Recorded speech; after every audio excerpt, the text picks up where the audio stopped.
This episode of XNA Roundup is sponsored by GoDaddy.com. Hey folks, welcome back to the XNA Roundup Show. I'm your host, Nick the Dude. Thanks a lot for tuning in. Here at XNA Roundup headquarters, we find the best games on the Xbox Live community games section and give you the rundown on what's worth playing each and every week. Support XNA Roundup by subscribing to our show via iTunes or YouTube. You can also link or embed our videos on your blog, Twitter, or Facebook page. Another great way to support XNA Roundup is by supporting our sponsors. This week's episode is sponsored by GoDaddy.com. GoDaddy has become the #1 choice for domains by providing innovative, competitively priced products and by always appreciating and listening to its customers. Help out our show by using the promo code XNA7 when you check out at GoDaddy to get a .com domain name for just $7.49. Or use the promo code XNA5 to get 10% off your order. Some restrictions apply, see site for details. So this week we have an unbelievable show for you.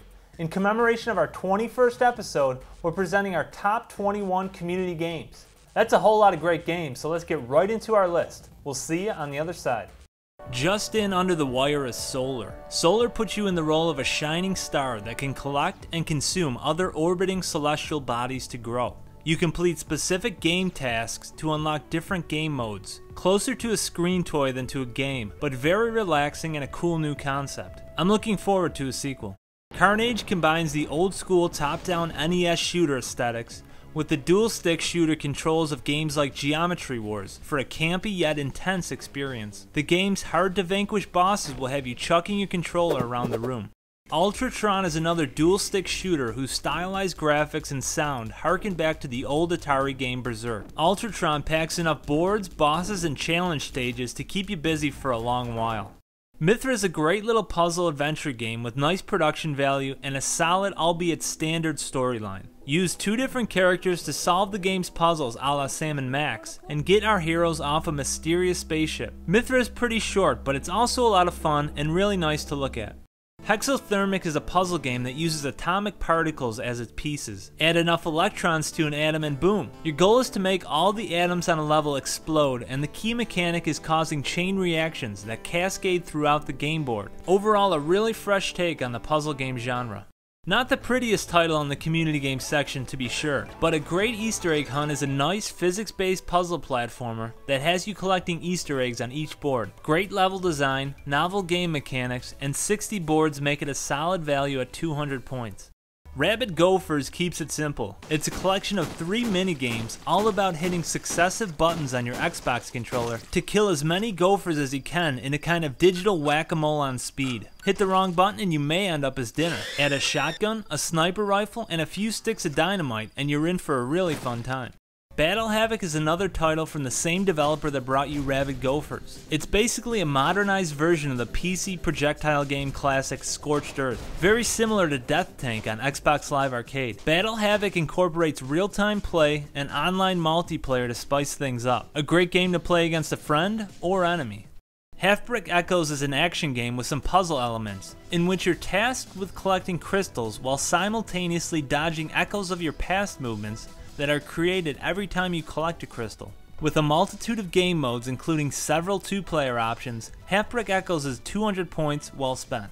The only Brick Breaker game to make it onto our list, Slam turns the traditional genre onto its head by implementing a circular arena as well as a sprinkling of puzzle elements. The candy-coated graphics and the multitude of boards make it a great showpiece for the possibilities of community game development.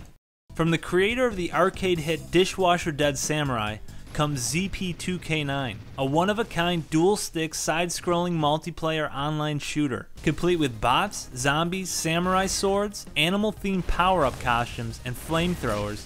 ZP2K9 is sure to bring out the griefer in all of us. Clover is a politically themed adventure game and a welcome change of pace from the dirge of boilerplate titles available on the community games section. Go from one end of the allegorical kingdom to the other, looking for and combining items to advance the game's story. Don't let the South Parkian art style fool you. The game has some dark and thoughtful themes you don't see in many mainstream games. World Revolution is what you get when you combine Google Earth and Missile Command. This modernized version of the arcade classic will leave you with a massive case of Sega thumb and a whole bunch of lost time.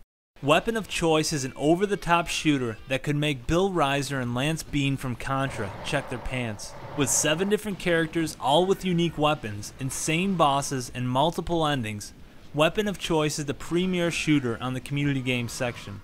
Blow is a little like the classic The Incredible Machine, but instead of focusing on gravity, bowling balls, and trampolines, you're dealing with fans, wind, hot and cold air, and a whole lot of bubbles. Get your bubbles from one end of the board to another using precisely placed fans and more than a little brain power. This physics-based puzzler has lots of handcrafted boards, and if you manage to go through them all, there's a game mode that creates procedurally generated levels so the fun and challenge never runs out.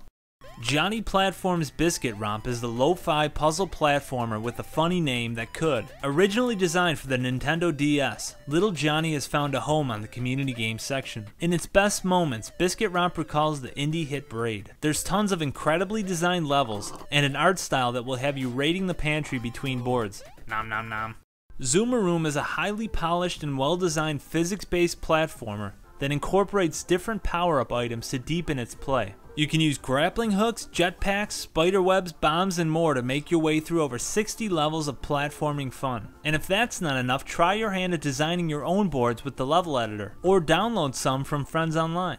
Everyone loves Peggle, right? Orbic's Mystic Orbs of Chaos takes a good chunk of Peggle's magic formula while adding enough tweaks and unique touches to make it more than just a clone. If you've never played Peggle, Orbix is a great place to start, and if you're a hardcore Peggleite, you're sure to find something new to start up your obsession all over again. Carnival Showtime is a vertical platformer game that eschews the traditional paradigms of the genre. You see, you're controlling the platforms, or grabbers, instead of the character. An interesting concept, and one that is sure to be copied by other developers going forward. It's hard to really convey how viscerally satisfying the act of spinning, throwing, and catching Slinky the Acrobat is, but you'll get it almost as soon as you begin to play Carnival. The production value and art style in the game are some of the best on the community game section, and absolutely anyone of any age can jump right in and have a whole lot of fun. Trino is one of those games that defy classification. Not quite a shooter, not really a puzzler either. It's a game about snaring enemies within triangular traps that you create by laying down each point strategically, trying to activate the trap at the right moment to catch multiple enemies. As well as the base mechanic, there's also some added RPG elements that allow you to chain multiple traps off your first triangle. The game is very satisfying to play, and the art style, production, graphics, as well as enemy and boss design are truly top notch. An innovative and compelling title that shows the immense promise of the community game marketplace. And the #1 community game is... oh no! It's still Miner Dig Deep. Yes, the game that has you unearthing minerals from your very own mine and selling them for cold hard video game cash. It's hard to put your finger on exactly what makes Miner Dig Deep such a great little game, but to me it has to do with deftly combining aspects from so many genres. You have the grinding and progression of an RPG, the loot dropping mechanic of finding different and more valuable mineral deposits, the open world nature allowing you to mine your own claim the way you want to, and the puzzle aspects of making sure you don't get into a place you can't get out of. Just talking about it makes me want to go and start up a new mine. You absolutely cannot go wrong if you pick this game up for a paltry 200 points. Alright folks, that's our show for this week. Thank you so much for tuning in. You can get show updates at twitter.com/XNA Roundup, and you can email questions, comments, or suggestions to xnaroundup@gmail.com. Thanks so much. We'll see you next week.